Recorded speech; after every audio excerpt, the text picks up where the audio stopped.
guys, andito na naman tayo sa ating taas at tayo ay magtutupi. Dagabundok naman yung tupiin natin guys.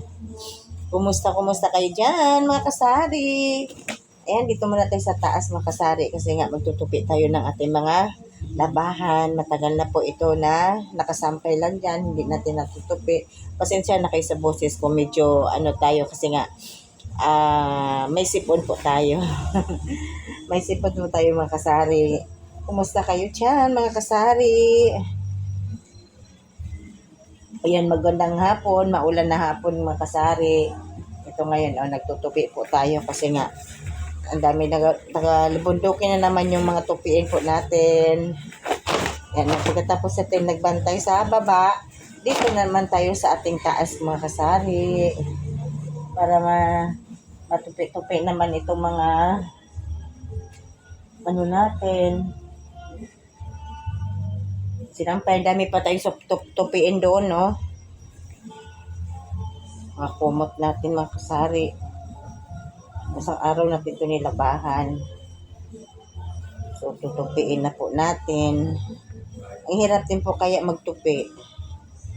Ang sakit sa braso mga kasari. Pag tayo ay nagtutupi. Kailangan, hindi naman kasi pwede, hindi natin tupiin kasi siyempre maraming lamok ngayon. Kailangan talaga natin tupiin. And guys,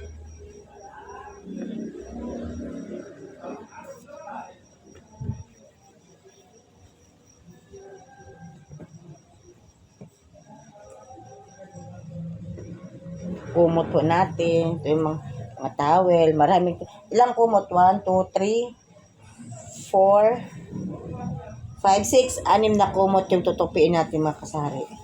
O, kasi nung nilabahan natin puro kumot yan at saka yung mga short. Ayun. Yun ang tutupiin natin ngayon. Saka yung mga bedsheet halo-halo na po kasi ito. Linggo-linggo po kasi tayo nagpapalit ng ating bedsheet. Linggo-linggo, tuwing linggo po yan. Kasi malapit lang kasi kami ng kalsada, malikabok dito po sa amin. Kaya ganun mga kasari.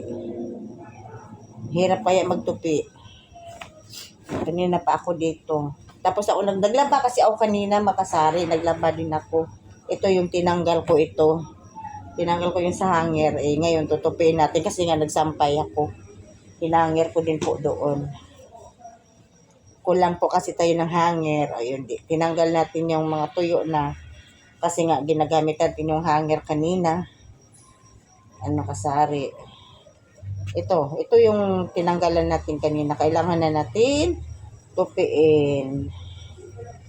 Diba guys? Hindi po pwede na hindi natin tutupiin to kasi nga alikabok. Sobra alikabok dito sa amin. Ito yung ginamit ko pa ito nung umuwi kami probinsya. Ito yung ginamit ko yung umuwi kami sa probinsya. Malong na maliit lang siya guys. Tama lang na kinumot ko to doon.